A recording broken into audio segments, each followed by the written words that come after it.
Well, if you're performing Beethoven, as far as I'm concerned, you can perform it how you like. You can miss bits out. You can transpose it. You can change a few notes if you like. You can do whatever you like with it because the music is strong enough to withstand almost any maltreatment that people might give it, and it has done. But I think some people want to perform the music as Beethoven intended, because that way you get a sense of direct communication between the composer and the listener via the performer.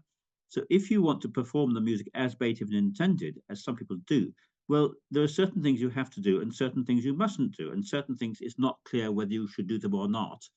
And so that's my addition is trying to tell them if you want to perform it as Beethoven intended, these are the things you need to know. So I was putting all those things into my addition rather than I say you don't have to follow them because you can do it whatever you like.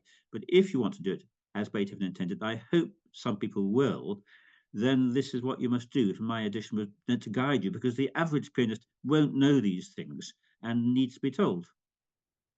I'm hoping, I'm hoping that if you do hear the entire set, I know that you heard the arietta from my collection, but I do hope that I was as faithful as I could have been.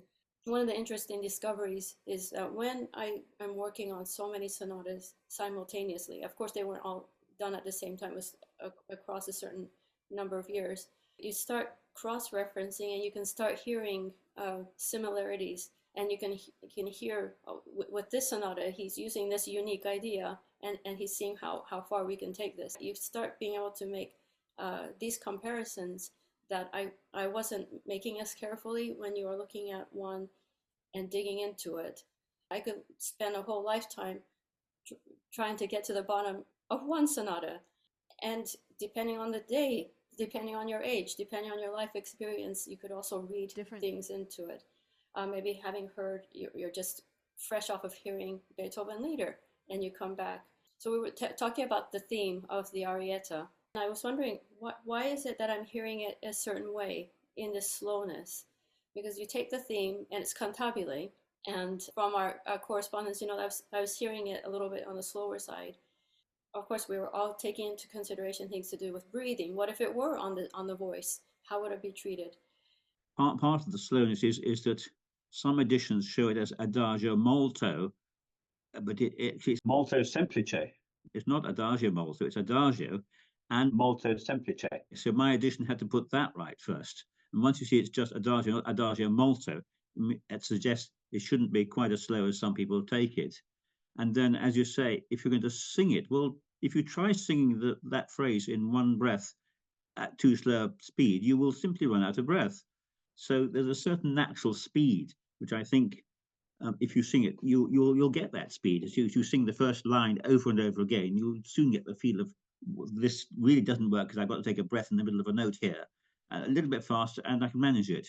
So that's how I would go about assessing the speed of that movement. Because and what I find is that most pianists take it very much slower than that, as though they sort of feel this is sort of a grand sort of final movement that Beethoven ever composed for That's in right. his sonatas, and therefore make more of it. But of course, he didn't see it that way. He actually described this sonata as not very difficult.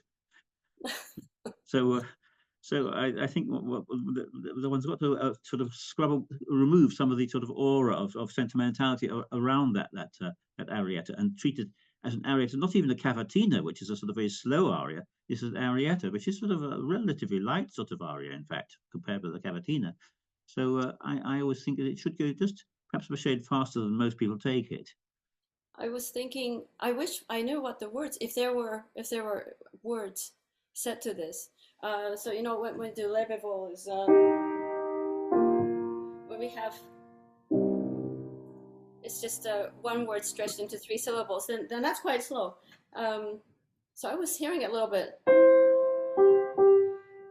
Take a breath, and then. Yeah. The next phrase is all in one breath. That's right. The next Da, one has to be. da, da, da, da, da.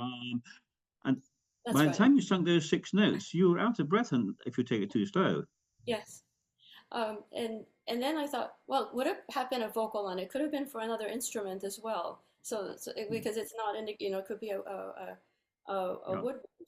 Um, It's a wonder people haven't had added words to that because they've added words to all sorts of things. I mean, some of Bach's fugues have got words added, rather nutty words usually added to Bach's fugues. It's a wonder they haven't done it to this, but as far as I know, they haven't. Perhaps they will one day. But whatever words they add, they'll destroy the music rather than enhance it. I suspect. Well, you've planted a seed. Some people might start doing this now.